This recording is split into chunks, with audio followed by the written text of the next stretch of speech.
بسم اللہ الرحمن الرحیم۔ آج کے لیسن میں ہم اسم کی قسمیں پڑھیں گے ذات اور صفت کے اعتبار سے۔ ذات اور صفت کے اعتبار سے اسم کی دو قسمیں ہیں، اسم ذات اور اسم صفت۔ اسم ذات وہ اسم ہوتا ہے جو کسی شے یعنی شخص، جگہ یا چیز وغیرہ کی ذات یا وجود کا نام یا شناخت بتائے، یعنی کسی شے کا وہ ذاتی نام ہو۔ اور اس میں صفت وہ اسم ہوتا ہے جو کسی شے یعنی شخص، جگہ یا چیز وغیرہ کی صفت کا اظہار کرے۔ صفت سے مراد کسی شے کی خوبی یا خامی یا خاصیت ہے۔ تو اس میں ذات ہے کسی شے کا ذاتی نام یا اس کی ذات یا وجود کا نام یا شناخت، اور اس میں صفت ہے کسی شے کی صفت یعنی خوبی یا خامی یا خاصیت۔ مثال کے طور پہ لفظ اللہ جو ہے یہ معبود حقیقی کا اسم ذات ہے، یعنی یہ معبود حقیقی کا ذاتی نام ہے اللہ۔ اور اللہ تعالیٰ کی قرآن مجید میں مختلف صفات کا ذکر ہے، اور ان میں سے ایک صفت ہے الحکیم، بہت زیادہ حکمت والا۔ تو لفظ الحکیم جو ہے یہ ایک اسم صفت ہے، اور لفظ اللہ جو ہے یہ اسم ذات ہے، کیونکہ اللہ جو ہے یہ معبود حقیقی کا ذاتی نام ہے، جبکہ الحکیم بہت زیادہ حکمت والا یہ اللہ کی ایک صفت ہے۔ اسی طرح عبد لفظ کا مطلب ہوتا ہے بندہ یا ایک بندہ۔ عبد جو ہے یہ اسم ذات ہے کیونکہ یہ بندے کی ذات یا وجود کے نام یا شناخت کے لیے استعمال ہوا ہے۔ جبکہ لفظ صالح جو ہے یہ اسم صفت ہے جس کا معنی ہے نیک۔ تو نیک ہونا ایک صفت ہے کسی بندے کی، تو نیک ہونا اسم صفت ہے، یعنی لفظ صالح اسم صفت ہے، اور لفظ عبد جو ہے یہ اسم ذات ہے جس کی کوئی صفت ہو سکتی ہے، جیسے یہاں پہ عبد کی صفت ہے صالح، تو عبد صالح کا مطلب ہوگا ایک نیک بندہ۔ اسی طرح لفظ نارن کا معنی ہے آگ، اور یہ اسم ذات ہے کیونکہ نارن یا آگ جو ہے یہ ذاتی وجود رکھتی ہے، اور اس ذاتی وجود کا نام ہے نار یا آگ، اور اس کی ایک صفت ہے حامیتن یعنی بھڑکتی ہوئی۔ تو لفظ حامیتن جو ہے یہ ایک صفت ہے، تو اس کو ہم کہتے ہیں اسم صفت۔ لفظ نارن جو ہے یہ اسم ذات ہے کیونکہ نارن بذات خود ایک وجود رکھتی ہے، لیکن حامیتن جو ہے یہ کسی وجود والی چیز کی ایک صفت ہے۔ وہ وجود والی چیز اس کیس میں نارن یعنی آگ ہے۔ تو آگ ہو گیا اسم ذات، اور حامیتن ہو گئی اس کی صفت۔ تو نارن حامیتن کا مطلب ہے بھڑکتی ہوئی آگ۔ اسی طرح لفظ الصراط کا معنی ہے راستہ۔ تو راستہ جو ہے وہ ایک وجود رکھتا ہے، تو یہ ایک اسم ذات ہے، اور راستے کی ایک صفت ہو سکتی ہے المستقیم، اس کا مطلب ہے سیدھا۔ تو لفظ سیدھا جو ہے یا مستقیم جو ہے یہ ایک صفت ہے، یعنی یہ خاصیت ہے راستے کی۔ تو راستہ ہو گیا اسم ذات، اور المستقیم ہو گیا اسم صفت۔ اس طرح لفظ الدین جو ہے یہ اسم ذات ہے۔ تو دین جو ہے یہ ذاتی حیثیت سے ایک چیز ایگزسٹ کرتی ہے، وجود رکھتی ہے، اور الخالص جو ہے یہ ایک صفت ہے۔ تو لفظ الخالص کو ہم کہیں گے اسم صفت۔ تو الدین الخالص کا مطلب ہے خالص دین۔ خالص دین میں جو خالص ہے یہ اسم صفت ہے، اور الدین جو ہے یہ اسم ذات ہے۔ اس طرح سے القرآن جو ہے یہ اسم ذات ہے کیونکہ قرآن جو ہے ایک ذاتی وجود رکھنے والی چیز ہے، اور قرآن کی مختلف صفات میں سے ایک صفت ہے الحکیم، حکمت والا۔ تو لفظ جو الحکیم ہے یہ ایک صفت ہے، چنانچہ اس کو اسم صفت کہتے ہیں، اور یہ کس چیز کی صفت ہے اس کیس میں یہاں پہ اس مثال میں؟ وہ ہے القرآن کی. تو القرآن جو ہے یہ اس میں ذات ہے. تو اس میں ذات والی چیز جو ہے وہ ذاتی وجود رکھتی ہے، اور جبکہ اس میں صفت جو ہے وہ کسی وجود والی چیز کی ایک صفت ہوتا ہے، یا خوبی یا خامی یا خاصیت بتاتا ہے وہ لفظ. تو القرآن الحکیم میں لفظ القرآن جو ہے وہ اس میں ذات ہے، اور لفظ الحکیم جو ہے یہ اس میں صفت ہے. اسی طرح سے لفظ الشیطان جو ہے یہ بھی اس میں ذات ہے، کیونکہ الشیطان جو ہے یہ ایک ذاتی وجود رکھنے والی چیز ہے، اور اس کی ایک صفت ہے الرجیم، مردود یا رجم کیا ہوا.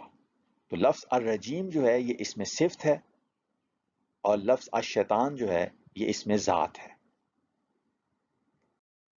اس طرح سے اگر عین جاریتن کہا جائے، جس کا معنی ہوتا ہے ایک بہتا ہوا چشمہ، تو چشمہ جو ہے وہ ایک ذاتی وجود رکھتا ہے. تو چشمہ یا عین جو ہے یہ اس میں ذات ہے، اور اس کی ایک صفت ہے جاریتن، یعنی بہتا ہوا. تو بہتا ہوا اس میں صفت ہے، جاریتن لفظ جو ہے یہ اس میں صفت ہے، اور عین جو ہے یہ اس میں ذات ہے جس کی کہ صفت ہے جاریتن. تو عین جاریتن ایک بہتا ہوا چشمہ. اسی طرح سے لفظ عذابن جو ہے یہ اس میں ذات ہے، کیونکہ عذاب جو ہے یہ اس کی ایک ذاتی حیثیت ہوتی ہے یا وجود ہوتا ہے. اور لفظ علیمن جو ہے یہ اس میں صفت ہے، دردناک. تو دردناک یا المناک ہونا ایک صفت یا خاصیت ہے، تو لفظ علیمن کو ہم کہیں گے اس میں صفت. اور عذابن جس کی کہ یہ صفت ہے وہ ہوگا، عذابن ہوگا اس میں ذات. اسی طرح سے ایک لفظ ہے صحفن، جس کا معنی ہے صحیفے. تو صحیفے چونکہ ذاتی وجود رکھتے ہیں، تو یہ جو لفظ ہے صحفن یہ اس میں ذات ہے. اور ایک لفظ ہے مطہرتن، جس کا معنی ہے پاک یا پاکیزہ. تو پاک یا پاکیزہ ہونا ایک صفت ہے یا خاصیت ہے، تو لفظ مطہرتن جو ہے وہ اس میں صفت ہوا. اور اس کیس میں، اس ایگزامپل میں، صحفن کی یہ صفت ہے مطہرتن، تو صحفن ہوئے اس میں ذات. تو صحفن مطہرتن کا مطلب ہوا پاکیزہ صحیفے. تو پاکیزہ صحیفے میں جو لفظ مطہرتن ہے یہ اس میں صفت ہے، جو لفظ صحفن ہے یہ اس میں ذات ہے جس کی کہ صفت ہے مطہرتن.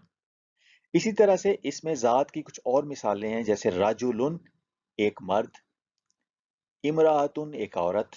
تو مرد اور عورت ذاتی وجود رکھتے ہیں. کتابن ایک کتاب، قلمن ایک قلم. اب قلم جو ہے وہ پرانا بھی ہو سکتا ہے، نیا بھی ہو سکتا ہے، یہ اس کی ایک صفت ہے.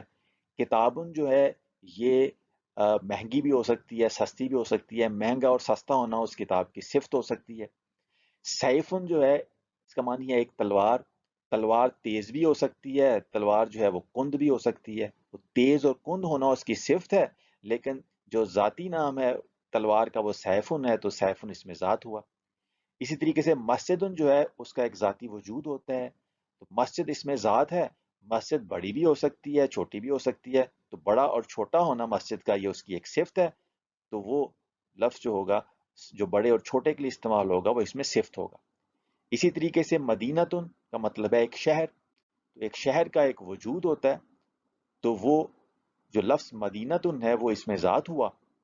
اب جو شہر ہے وہ بڑا بھی ہو سکتا ہے، چھوٹا بھی ہو سکتا ہے، تو بڑا اور چھوٹا ہونا اس کی صفت ہو سکتی ہے. ارضن جو ہے اس کا معنی ہے زمین، اور سماؤن کا معنی ہے آسمان. تو ارض کی بھی کچھ صفات ہو سکتی ہیں، سما کی بھی کچھ صفات ہو سکتی ہیں. تو اس میں ذات جو ہے وہ لفظ ہوتا ہے جو کسی چیز، جگہ یا شخص کی ذات یا وجود کا نام یا شناخت بتائے. اس میں صفت نہیں ہوتی. تو جو اس میں صفت ہوتا ہے وہ ہوتا ہے کہ کسی شے یا شخص، جگہ یا چیز وغیرہ کی صفت، خوبی یا خامی یا خاصیت بتائے. جیسے لفظ مسلمن ہے جس کا مطلب جھکنے والا، سر تسلیم خم کرنے والا، تو یہ کسی رجل کی صفت ہو سکتی ہے مسلمن. اسی طریقے سے کسی رجل کی یہ صفت بھی ہو سکتی ہے کافرن، کہ وہ رجل وہ ہے جو انکار کرنے والا ہے، منکر ہے، نہ ماننے والا ہے. تو کافر ہونا ایک صفت ہے. مومن جو ہے یہ بھی کسی رجلن کی ایک صفت ہو سکتی ہے مومنن. تو لفظ مومنن جو ہے یہ بھی اس میں صفت ہے. منافقن بھی کسی شخص کی ایک صفت ہو سکتی ہے کہ وہ منافق ہے. ایک خاصیت ہو سکتی ہے منافق ہونا، تو منافق لفظ جو ہے یہ بھی اس میں صفت ہے۔ رسول کا معنی ہے ایک پیغامبر، تو پیغام پہنچانے والا جو ہے وہ بھی کسی شخص کی صفت ہو سکتی ہے، تو رجل جو ہے وہ اس میں ذات ہوگا۔ اگر وہ رجل رسول ہے، ایک پیغمبر ہے، تو یہ اس کا پیغمبر ہونا یا رسول ہونا اس کی صفت ہو گئی۔ اسی طریقے سے ملکن جو ہے اس کا معنی ہے بادشاہ، تو کسی شخص کا بادشاہ ہونا یہ اس کا اس میں صفت ہو گیا، اور وہ شخص بذات خود جو ہے اس کو اگر رجل کہیں گے تو وہ اس میں ذات ہوگا۔ اس طریقے سے کوئی رجل صالح بھی ہو سکتا ہے، صالح ہونا نیک ہونا یہ صفت ہے، تو صالح لفظ جو ہے وہ اس میں صفت ہوا۔ اس طریقے سے کوئی رجل جو ہے وہ فاسق بھی ہو سکتا ہے، تو فاسقن اس میں صفت ہوگا، اور رجلن جو ہے وہ اس میں ذات ہوگا۔